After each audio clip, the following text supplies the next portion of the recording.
관종이라고 불리는 분들도 마찬가지지만 김정은 박사님이 이렇게 얘기하세요. 남의 감탄에 목매는 삶. 네. 잘하고 있다. 지금 충분하다. 그렇게 하느라고 얼마나 애를 썼니?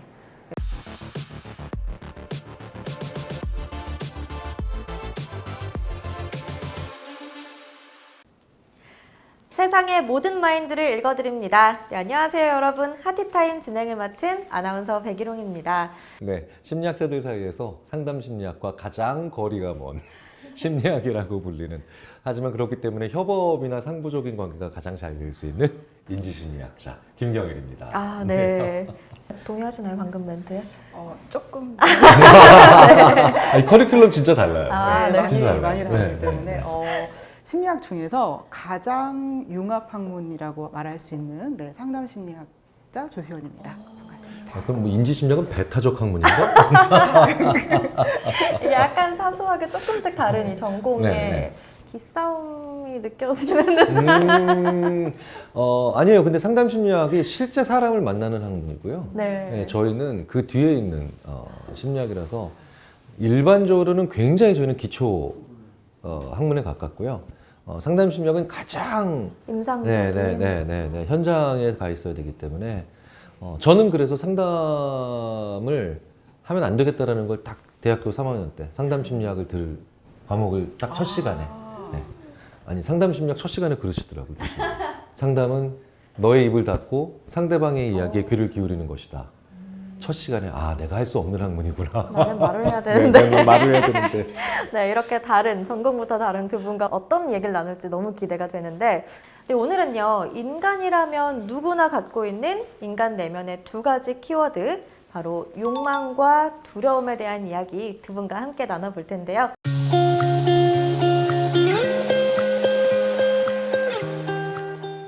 요즘 좀 이런 트렌드가 있는 것 같아요. SNS에 일부러 좋은 곳에 가서 사진 찍어서 올리고 막 이런 경우가 많잖아요. 그게 내가 가고 싶은, 내가 되고 싶은 모습을 조금 투영하기도 하고, 무리해서 막 팔로워를 사서 내가 좀 영향력 있는 사람이다, 인플루언서다라고 보여주기 위해서 돈으로 사기도 한단 말이에요. 이런 거에 대해서는 어떻게 생각하세요, 교수님?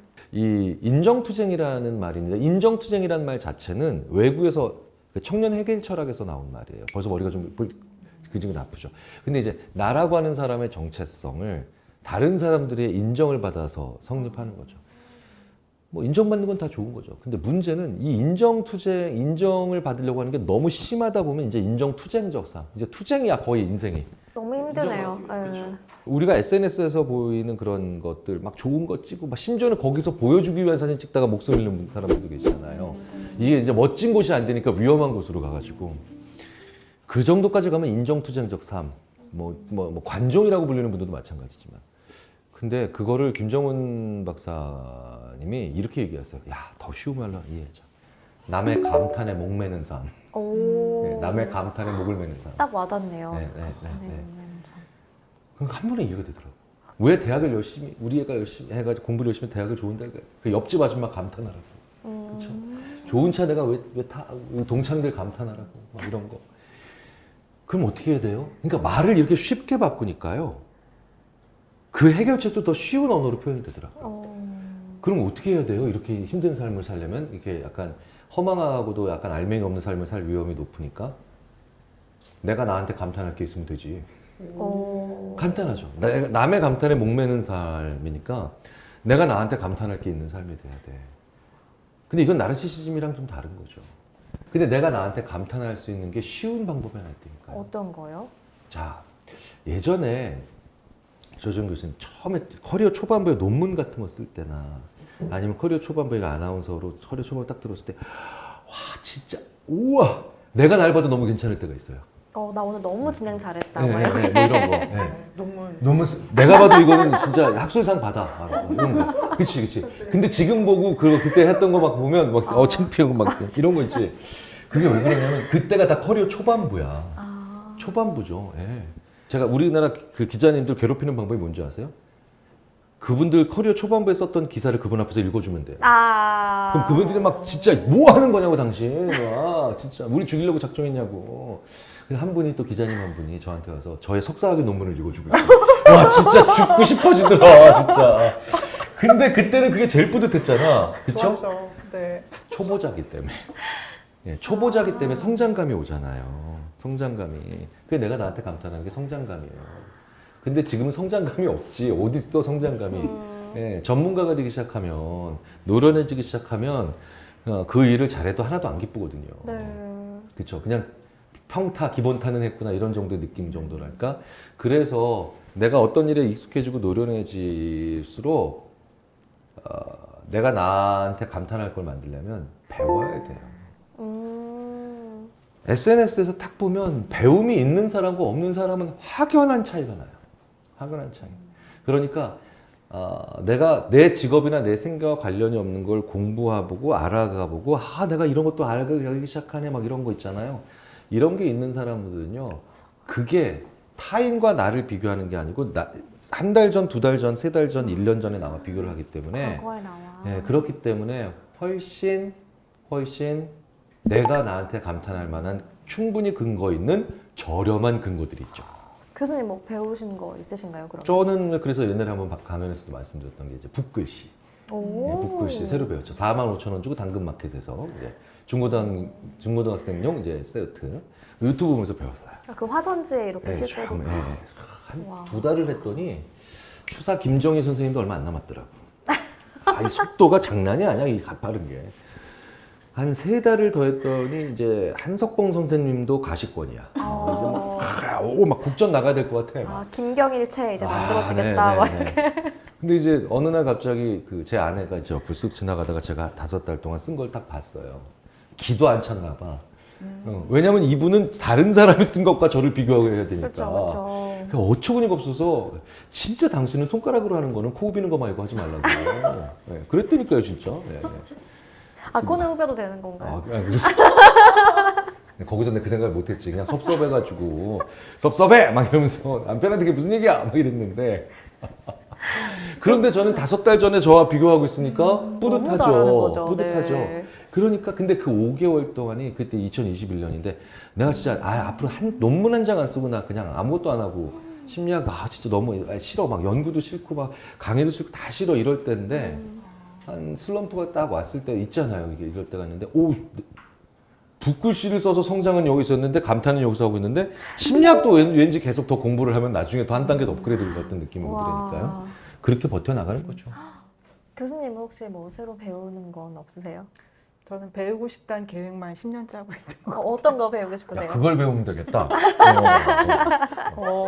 계획 세우는 법을 배우면 되겠다. 굉장히 예전에는 그 초콜릿 만드는 거를 배우고 싶어가지고 네. 막 알아보다가 강의료가 너무 비싸고 왜 강의료가 비쌀까 이게 궁금해서 알아보니까 원료가 비싸서 그래서 결론은 그런 푸드에 투자하는 헤지펀드에 투자하면 돈을 벌겠구나. 그래서 그렇게 색다른 걸 배우셨네요. 내가 이렇게 왜 이게 비싸지? 내가 못 다니는데 이유가 뭐야? 그래서 이렇게 파고 들어가는 그렇게 해서 결론이 끝나는 패턴을 이게 보통은 비싸대 네. 그럼 딴 거 해야겠다 하는데 이제 네. 약간 교수님 특인 것 같아요. 교수님들의 특징이 왜 비싼지 왜일까? 네. 교수님은 앞으로 뭐 배우고 싶은 거 또 없으세요? 저는 뭐 늘 그러니까 월 단위로 이번 달은 우주다. 이번 달은 공룡이다. 근데 우주 이제 빅뱅 이론 공부하고 있고요, 요즘. 그 다음에 이제 공룡의 멸망, 이제 우주 시작했으니까. 그러니까 그냥 주제를 정해서 그 키워드 하나만 가지고 그냥 한 달 공부하고 뭐 1년이든 1년 반 후에 다시 또 이번에도 그 주제로 한번 가볼까 하는 경우도 있죠. 그러니까 공룡은 지금 2번째 왔어요. 내 직업과 내 직무와 상관이 없는 공부를 하는 건 내 성장감을 위해서 하는 나의 특별 활동이고요. 취미를 저한테 빨리 물어봐 주세요. 취미가 어떻게 자는 거예요. 자는 거. 네. 취미 생활을 왜 하겠어요? 내가 불행을 줄이고 행복을 위해서 하는 거잖아요. 저는 취미가 잠입니다. 모든 종류의 곳에서 잘 수 있고요. 모든 자세로 잘 수 있으며 지금도 그러면서 점점 뿌듯해하고 있어요. 불면증은 없으신? 네. 방금 전에도 살짝 잤었어요. 요즘. 참 얘기하면서 어디서든 잘 수 있다 이런 얘기하면서 약간 좀 뿌듯해 하시면서 이것도 약간 스스로에 대한 감탄을 하신 것 같거든요. 그러니까 그것도 그러니까 자질구레한 걸로 감탄하는 게 제일 저렴하니까. 이게요, 워라밸이 뭐냐면요, 일, 가정 밸런스라고 보통 생각을 하시면 이거 곤란해요. 저는 이렇게 표현합니다. 이런 하나의 테이블이 있다고 쳤을 때 이걸 다리 2개, 일, 가정이라고 하는 테이블 2개만 가지고 이거를, 균형 맞추겠다고 하는데 거의 불가능하죠. 근데 네. 3개가 필요하죠, 다리는 최소한. 그 제3의 행동이 바로 뭐냐? 일도 아닌 가정도 아닌, 즉 내 생계와도 무관한, 내 직업과도 무관한, 내 가족과도 무관한, 그냥 나만 재미삼아 하는 공부, 나만 재미삼아 하는 일들이 있는데 그걸 평상시에 조금씩 하죠. 제가 공룡 공부를 하루에 4시간씩 하겠어요? 5시간씩 하겠어요? 30분 하는 거예요. 저 30분 안 넘겨요, 절대. 대신 30분씩 하다 보니까 이제 그냥 늘 30분씩 하죠. 여기서든 어디서든. 공룡, 오늘의 공룡. 이러면서. 그런데 그 30분을 하지 않으면 공룡이요. 저쪽에서 이렇게 계속 보고 있으니까 판타지가 돼. 이상향이 돼. 내가 저 공룡을 못 가고 있으니까. 난 일과 가정 사이에서만 이러고 있으니까. 예. 그러면 어느 날 갑자기 진짜 공룡 찾아 떠나는 거예요. 예, 그런 분들 나오시는 프로그램 많잖아요. 그러니까 일상에서 좀 행복하기 위해서는 일도 아니고 가정도 아닌 제 삶에 네, 아주 나만을 작은. 위한 예.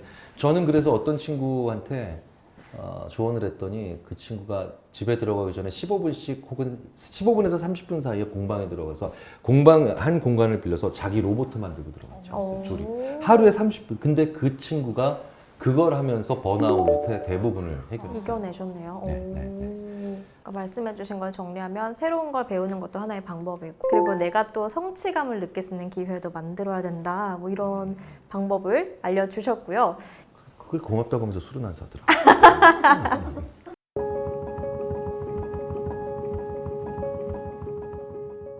직장을 구할 때 돈보다 다른 게 더 중요한 젊은 세대가 좀 많아지고 있거든요. 워라밸이라고 하잖아요. 이런 거는 어떻게 욕망으로 풀이를 할 수 있을까요? 워라밸이라는 용어가 정말 많이 나오고 있고 어떤 교수님께서는 왜 요새 M2030이 워라밸을 하는지 이해가 안 간다. 이렇게까지 막 말씀을 하셨는데 저는 그 친구들이 살아온 성장 환경을 생각해 보면 조금 어느 정도 답을 찾을 수 있을 것 같아요. 그러니까 제 나이 또래만 해도 뭔가를 노력을 하면은 이룰 수 있었어요. 예, 뭔가 공부를 하던가 뭔가 근검절약을 해서 돈을 모으고. 예, 돈을 모으면 뭔가 그래도 집이라도 살 수 있었고 뭐라도 할 수 있었고 그래. 근데 요즘 친구들은 뭘 열심히 해도 안 되는 것만 계속 보고 자란 세대인 거예요. 맞아요. 네. 월급으로 아무리 모아도 집을 살 수 없고. 네. 그러다 보니까 약간 노력한 만큼 안 나오는 소득이 결과가 돌아오지 않는다라는 것 자체가 직감적으로 좀 학습이 되어 있는 것 같아요. 그래서 어떻게 보면은 내가 아무리 노력을 해도 이룰 수 없다라는 일종의 좀 학습된 무기력에 가까운 것들이 좀 요즘 세대들이 좀 보이는 특징 중에 하나가 아닐까. 근데 그래도 그들도 사람이기 때문에 네. 뭔가 하고 싶은 욕구는 분명히 갖고 있거든요. 그쵸, 그쵸. 예, 그래서 근데 그 욕구를 충족시키기 위해서 미래의 행복을 위해서 현재의 행복을 포기한다라는 거는 이제 의미가 없어진 것 같아요. 네. 현재 나도 중요하기 때문에 현재 나의 행복을 추구하는 쪽으로 좀 직감도 그렇게 좀 구하고. 바뀐 게 아닌가 싶기도 해요. 네. 교수님은 어떻게 보세요? 저는 그렇게 믿고 있고 또 믿고 싶고 그 다음에 믿어야 한다고 생각을 하는 게 항상 다음 세대가 더 똑똑할 거예요. 다음 세대가 더 똑똑할 텐데 그렇다고 갑자기 IQ가 120인 나라가 160, 70이 되는 건 아니죠. 그 똑똑하다는 게 뭐냐면 더 진보된 세상으로 나가기 위한 동력을 그 친구들이 젊은 세대가 더 후배 세대가 가지고 있어야 된다고 믿기 때문인데 자 일단 기본 원칙은 먼저 말씀드리자면 언제나 일어났던 현상은요. 그 모든 세대는 그 전 세대보다 더 다양하고 다음 세대보다는 더 다양합니다. 그러니까 저희 세대보다 조수연 교수님의 세대가 더 다양하고요. 서로 더 다른 거죠. 그 다음에 백일홍 아나운서가 조금 더 동생이라면 맞나요? 더 동생인가요? 네, 그렇겠죠? 근데 어쨌든 감사합니다. 네, 네. 많이 동생이라면 어느 분한테 혼나는 거예요? 더 다양할 거예요. 그런데 지금의 10대는 더 서로 벌어져 있죠. 그러니까 인구는 줄어들고 있다는데 오히려 더 편차는 커지고 있어요. 그럼 제가 가끔 이런 얘기를 들어요. 왜 예전의 학생들보다 요즘 학생들이 더 가르치기 힘든 거야? 라고 하면 많은 분들이 이렇게 생각했어요. 수준이 떨어져서? 사실 수준이 떨어진다기보다는 예전보다 더 편차가 커지니까 어느 지점에 내가 지금 초점을 맞춰야 되는지 선생님들이 힘드신 거가 꽤 있거든요. 대학교 그 강의실에서 이제는 유행어를 구사하면 큰일 나요. 진짜 유행어를 못 알아듣나요? 그러니까 뭐냐면 뭐 누구나 다 보는 프로그램 이런 거 없잖아요. 맞아요. 예전 같으면 국민 드라마 막 이런 거 보면 막 70%, 80% 심지어 피구왕토끼 만화 영화가 60%씩 나오고 그랬어요. 얼마 전에 했던 그런 드라마들 우리나라에 막 그 정말 빅히트작들 15% 맞아요. 17, 8, 뭐 17, 18만 나와도 뭐 엄청난 시청률이다. 그러니까 그 시간에 다른 사람들은 다른 거 보고 있다는 거죠. 그래서 더 개인차가 더 다양해지고 있다. 자, 그렇다면 우리가 그 친구들을, 그 세대들을 이해하는 게 더 어려워지는 건 당연하죠. 그러니까 저는 그냥 이렇게 얘기해요. 건건이 그때마다 그냥 그렇구나 라고 하자고. 요즘 젊은 사람들은 말이야 라고 하는 얘기를 들으면 제가 들었을 때도 항상 이런 느낌이었어요. 난 아닌데. 좀 불편하신가요? 나는 아닌데? 나는 뭐 다른 얘기를 하고 있지. 제가 맨날 그런 생각을 했거든요. 근데 제가 또 이 다음에 질문 드릴게 돈보다 다른 가치를 두고 직장을 고르기도 하지만 또 이렇게 구한 직장을 쉽게 그만두거나 옮기기도 하거든요. 그러니까 되게 어떻게 보면 우리 부모님 세대는 여긴 평생 직장이고 나는 뼈를 묻을 거야 했는데 약간 지금 친구들은 그런 인식은 좀 없는 것 같아요. 내가 좋아하는 어떤 행복을 또 추구하기 위한 방향이라고 보는데 어떻게 보시나요, 교수님들은? 그러니까 만약에 야 오늘부터 한 5일 동안 열심히 일해서 성과를 내자라고 생각하면요. 본능적으로 사람들은 5일 동안 어떻게 하면 최대한으로 에너지를 뽑아낼까를 생각하겠죠. 근데 앞으로 5개월 동안 이 일을 열심히 우리가 해서 성과를 내야 돼라고 하면 사람들이 알았어. 그러면 진짜 간식거리는 이렇게 준비를 하고 그 다음에 좀 편한 옷으로 갈아입고 뭐 이런 거 의외로 5일 동안 열심히 일을 해야 된다고 생각했을 때 잘 안 챙기는 것들을 막 챙기죠. 그러니까 길게 가야 된다라고 생각할 때 사람들이 챙기는 게 있어요. 그게 행복입니다. 그러니까 5일 짧게 일하고 성과를 내자라고 하면 이 일을 잘해서 끝나고 행복하자지만 5개월을 일해야 된다라고 하면 5개월 동안 아무것도 행복하지 않고 거기까지 갈 수가 없죠. 그러니까 중간에 그러면요. 한 3주 정도 지났을 때 회식을 한번 하시고요. 네. 한 2달 정도 됐을 때 조금 피로 풀 수 있는 그런 생각 아니면 또 뭐 단합대회, 체육대회 뭐 이런 거 여러 가지들을 좀 해보고 심지어 그 조직 전체가 아니면 개인이 왔다 갔다 하면서 또 추구하는 단위도 달라질 수 있겠죠. 그걸 느낀 거예요. 오래 일하고 오래 살아야 된다는 걸 직감한 젊은 세대가 행복이 목표가 될 수 없고 중간중간에 내가 자꾸 도구처럼 써야 되는 무기나 수단이 됐다라는 걸 아는데 문제는 그걸 알고 있는데 그러니까 제일 힘든 선배들이 누구냐? 불행한 선배를 보면서 못 견디더라고요. 나는 여기서 행복하게 일을 해야 되는데 앞선 사람이 그렇지 못한 걸 봤을 때 그만둬야겠다. 끔찍하죠. 특히 어떤 직장일수록 그 타격감이 더 클까요? 내가 정말 들어가고 싶었던 직장에 들어갔을 때 그게 더 크겠죠. 그게 내 미래니까. 현실이 좀 이상과 다를 그렇죠. 때. 내가 열심히 준비해서 들어간 직장일수록 그게 더 크겠죠. 오래 일하고 내가 동기부여 잘 돼서 많이 준비해서 들어간 소중한 직장일수록 특히 최근에는 불행한 선배, 워라밸 무너진 채 일만 하는 선배, 회복 탄력성이 아예 엉망진창으로 떨어진 선배들을 보는 건 정말 지옥 같아요. 지옥 같아요. 그래서 제가 정말 많이 드리는 말씀이 불행하고 워라밸 무너져 있고 회복하지 못하는 선배들의 리더십은 능력과 무관하게 영향력은 이제 점점 거의 바닥을 갈 것이다 라고 말씀드리죠. 저는 그게 되게 중요한 포인트예요. 우리 중년이, 그러니까 지금 우리가 내가 균형 잡힌 삶을 잘 살면서 일을 잘하는 게 되게 중요한 다음 세대를 위해서 해야 될 일 중에 하나가 되어버린 거죠. 이렇게 우리가 다음 세대를 위해서 나아가야 할 방향까지 알려주셨는데 요즘 젊은 세대가 이제 행복을 조금씩은 찾으면서 일을 해야지 좀 오래 일할 수 있다고 하셨잖아요. 그래서 그런지 좀 소비 행태가 약간 행복을 추구하는 형태로 좀 되는 것 같아요. 예를 들면 뭔가 편도족이나 아니면 이렇게 짠테크 하는 사람들도 많이 있는데 의외로 그렇게 아낀 돈으로 좀 플렉스를 하는 사람도 많거든요. 뭐 10만 원 넘는 오마카세를 즐긴다든지 이렇게 짠테크를 하면서도 플렉스를 즐기는 이런 소비 행태는 어떤 심리에서 나온 걸까요? 그리고 오픈 채방에 그렇게 그지 카페라는 게 생겼대요. 그지 카페요? 들어갈 때 나는 그지입니다. 이렇게 인증을 해서 뭐 나는 오늘 그래서 아이디가 10만 원. 그러니까 뭐 일주일에 10만 원 살기 뭐 이런 식으로 해서 정말 극짠테크로 네네네. 해가지고 그런 카페가 생겼다는 것 자체가 정말 말씀하신 것처럼 그 하나의 풍토로 된 것 같은데 그런데 제가 강의실에서 보는 학생들은 정말 수업 시간에 최신 그 겁나 비싼 겁나 비싸. 겁나 비싼 야, 전문 용어 나왔다. 겁나.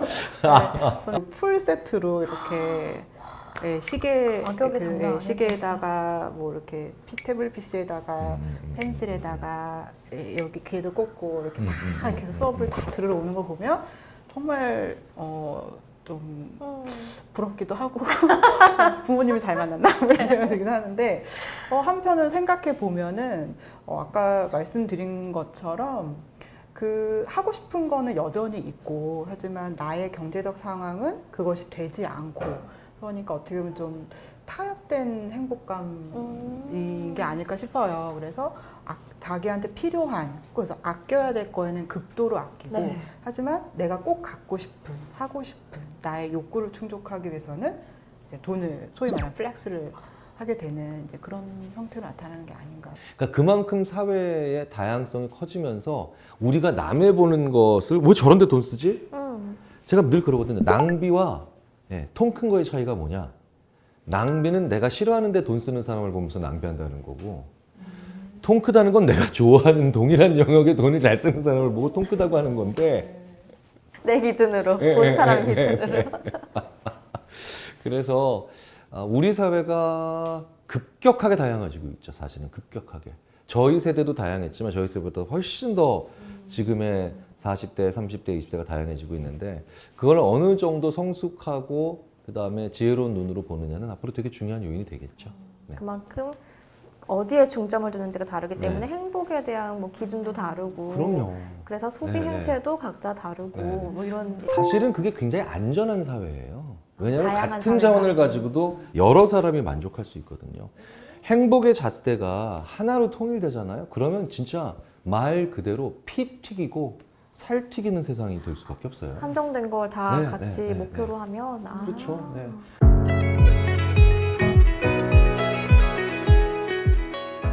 저희 마지막으로 얘기 나눠볼 주제가 바로 불안에 대한 얘기입니다. 이 불안이라면 인간이 무조건 느낄 수밖에 없는 그런 감정일 것 같은데 이 불안을 느끼게 하는 요인이 어떤 것들이 있을까요? 불안은 불확실성이 제일 클 때 불안이 제일 크죠. 그래서 그 코로나 때 저희가 그 정신건강 조사할 때 사실 제일 많이 주목받았던 변인이 불확실성에 대한 인내성이었어요. 네, 그래서 그 변인이 좀 높게 느낄수록 코로나 스트레스가 높다는 거나 정신건강이 굉장히 취약한 형태로 나오기도 하고 그럴 정도로 불확실성이라는 거는 굉장히 그 불안에 영향을 많이 미치는 것 같고요. 그걸 뒤집어서 얘기하면은 좀 인간은 자기를 보호하기 위해서 좀 예측하려고 하고 그러다 보니까 예측이 하려면 통제가 돼야 되잖아요. 네. 근데 거기서 불확실성이라는 거는 어떻게 보면 최대의 장애인 거죠. 네. 내가 어떻게 할 수 없는 문제니까. 네. 불안이 왜 사람을 힘들게 하냐면 그 다음에 뭐가 안 좋은 상태가 와도 그게 세게 느껴지게 돼서 그래요. 매 맞을 때 불안할 때 맞으면 훨씬 아프거든요. 그러니까 불안은 그 이후에 오는 고통을 2배, 3배, 4배 증폭시켜요. 물리적 고통의 양은 똑같은데.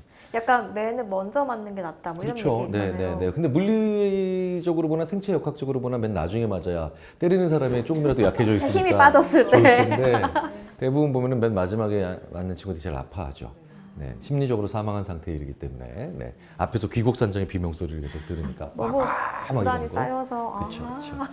근데 불안은 그렇기 때문에 불안하지 않을 때 왜 몰핀 그러니까 계열의 진통제 연구하는 그 논문들을 보면 불안을 수반한 통증만 경감시키고 불안하지 않은 상태의 통증은 별로 경감시키지 않는다.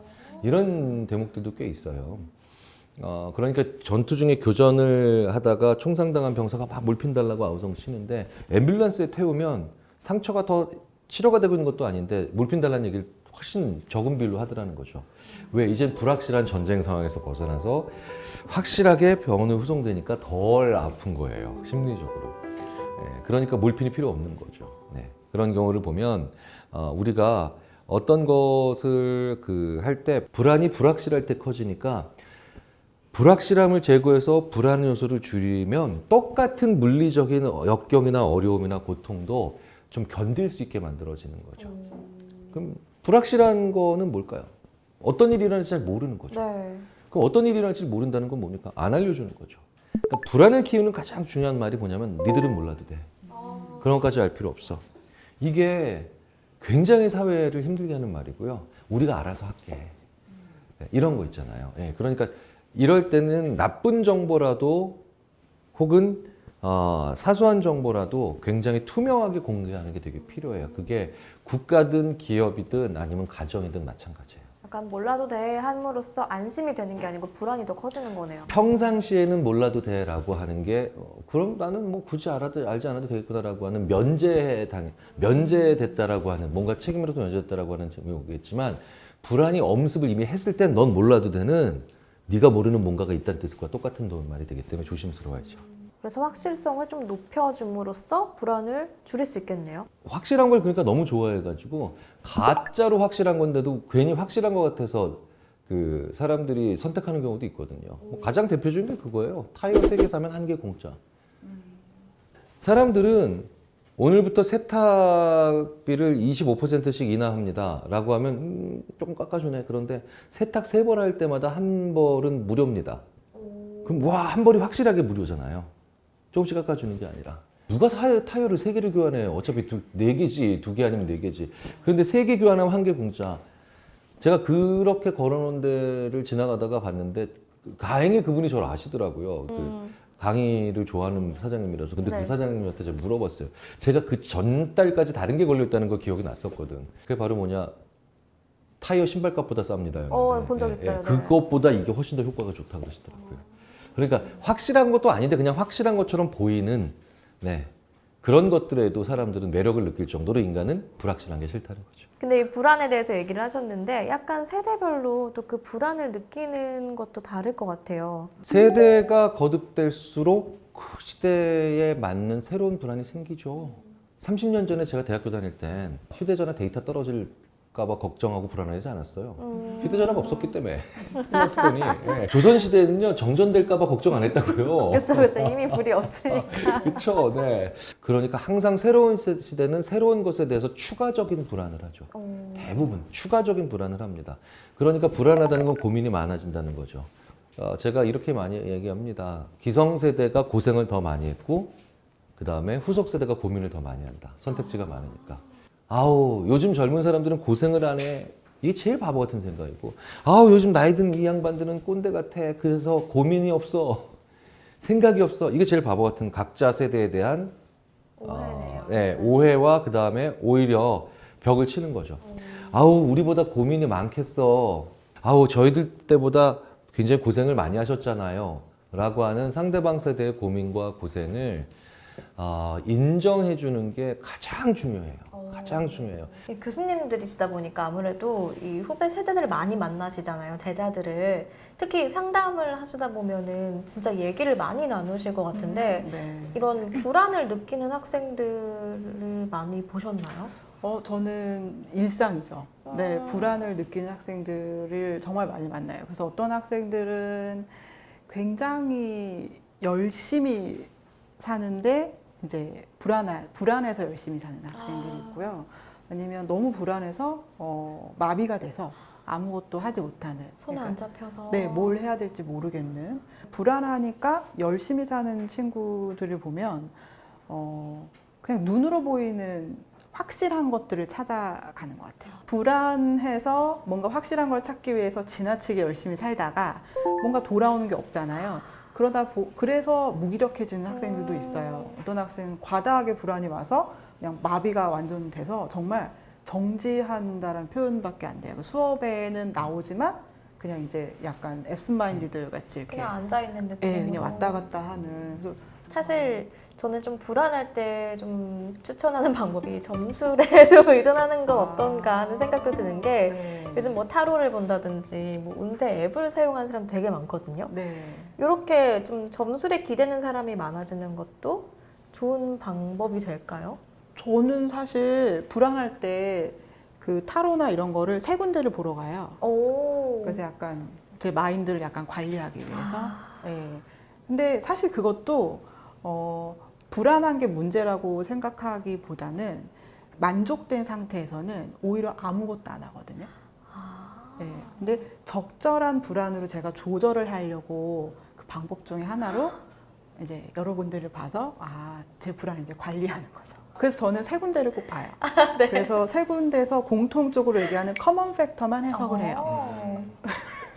저는 그것도 통계학이라 보기 때문에 그렇죠, 통계죠. 네, 그 보는 사람의 해석 방향과 관점에 따라서 그 스페시픽 팩터가 있는 거는 걷어내고 네. 공통적으로 얘기하는 커먼 팩터만 이제 그거구나. 그래서 그걸 가지고 제 불안을 관리를 하는 거죠. 불안을 어떻게 다루느냐에 대한 연습을 평생 해나가야 돼요. 네, 네. 작은 불안서부터 큰 불안까지 이럴 때는 어떻게 해야 된다, 어떻게 해야 된다라고 하면서 실패와 성공을 다 경험을 해나가면서 요 정도의 불안할 땐 이렇게 움직인다라는 것을 알게 되면 그게 하나의 직관 체계고요. 그 직관 체계가 제가 봤을 때는 50대 전에 만들어지기 되게 어려울 것 같고 60대는 돼야 이제 만들어지는 오래 사는 사회에서 그래서 요즘 40대도 20대 청년기보다 더 방황한다라는 얘기들을 많이 하는 것처럼 그래서 좀 길게 보셨으면 좋겠어요. 어떻게 보면 좀 막막하실 수도 있겠지만 저도 지금 알아가고 있는 겁니다. 네.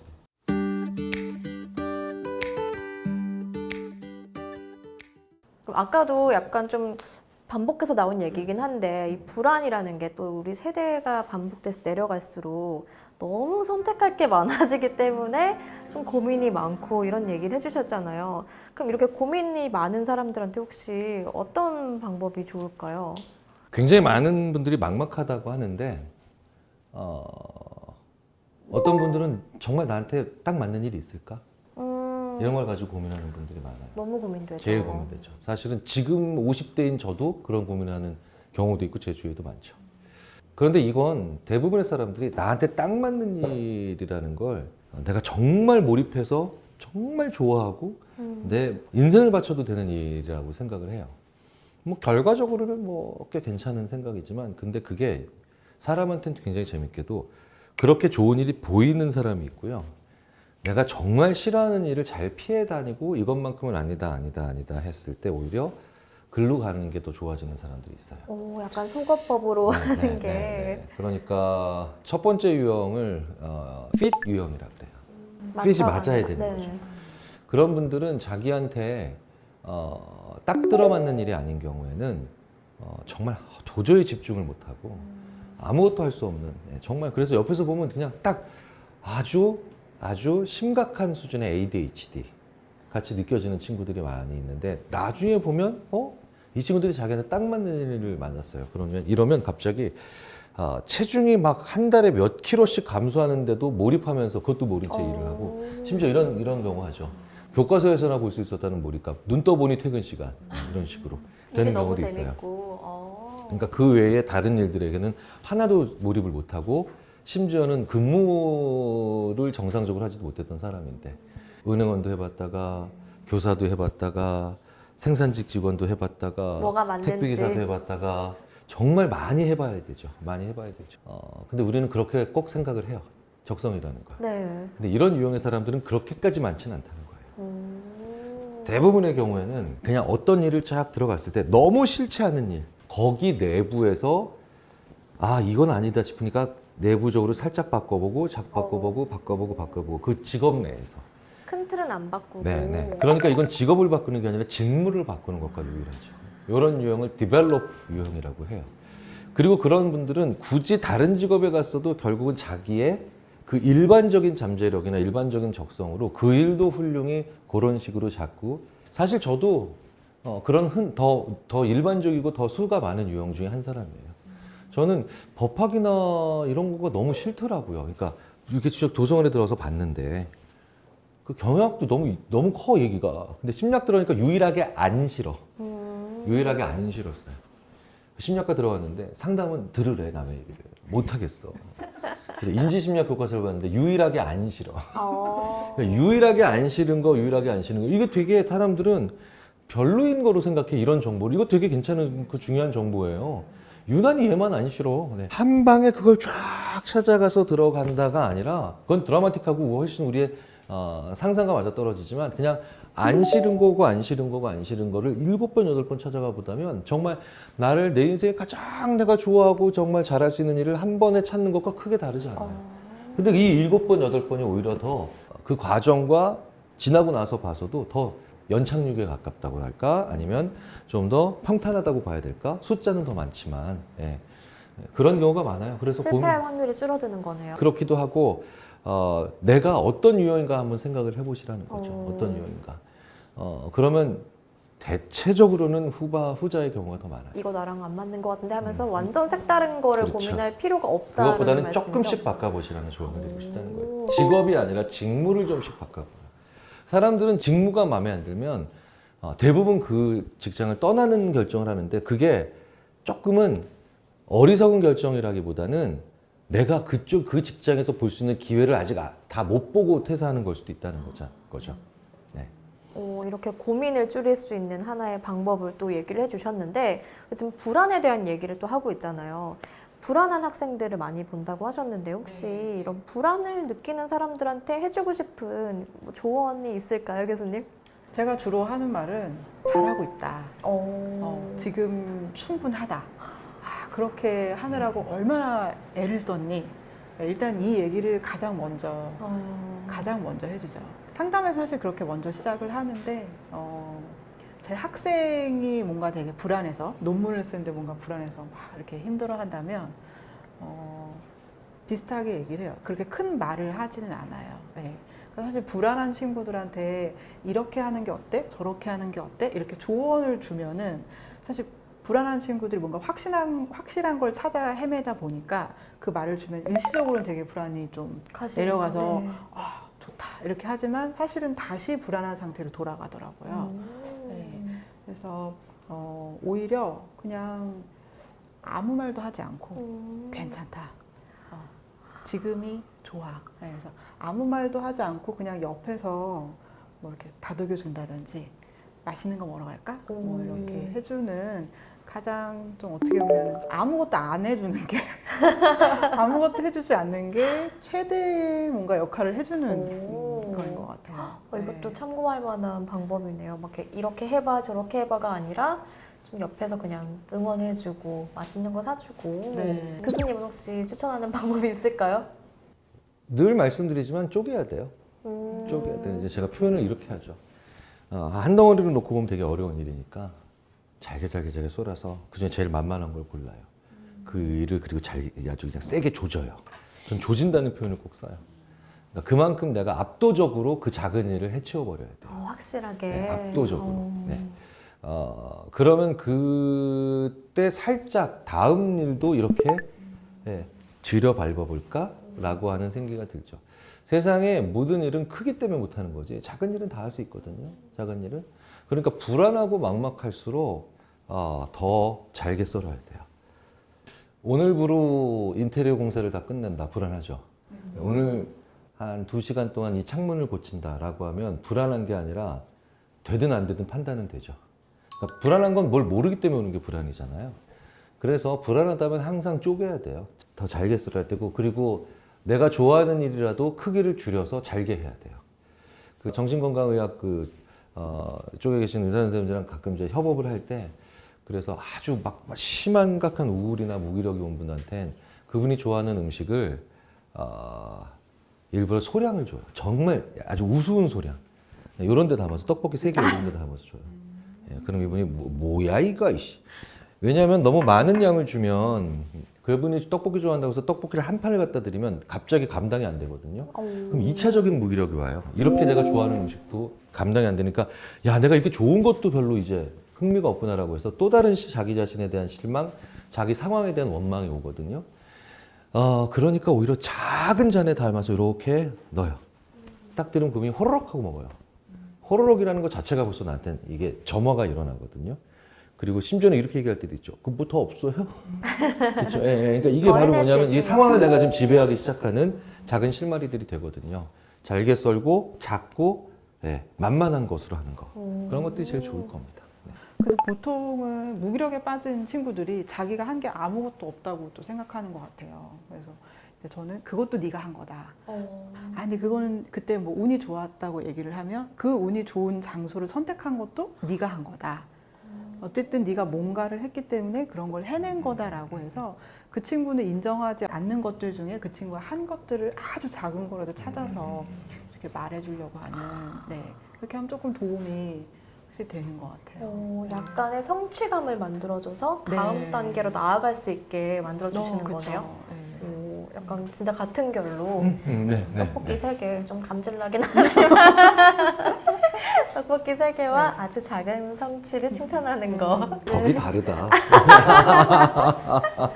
네, 무기력에 빠진 친구가 있다면 꼭 그렇게 조언을 해주시면 너무 좋을 것 같습니다. 지금까지 두 분 교수님과 함께 인간의 다양한 욕망과 또 두려움에 대한 이야기 나눠봤는데요. 흥미로운 견해와 이야기로 긴 시간 꽉 채워주신 두 분께 정말 감사드립니다.